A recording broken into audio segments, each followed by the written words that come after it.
finalement, voilà, avec nous.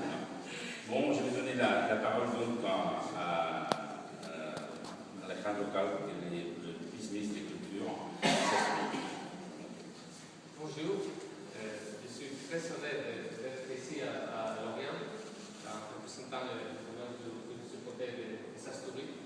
Mais je parle un petit peu en français, je suis vrai en espagnol. Para nosotros es un placer estar aquí, es un placer estar en un festival del que nos sentimos parte del principio al fin, y en el marco de este año dedicado en el que nos sentimos especialmente protagonistas, hemos querido participar o acogernos al ofrecimiento de la organización del festival de la ciudad de Lorient, pudiendo traer a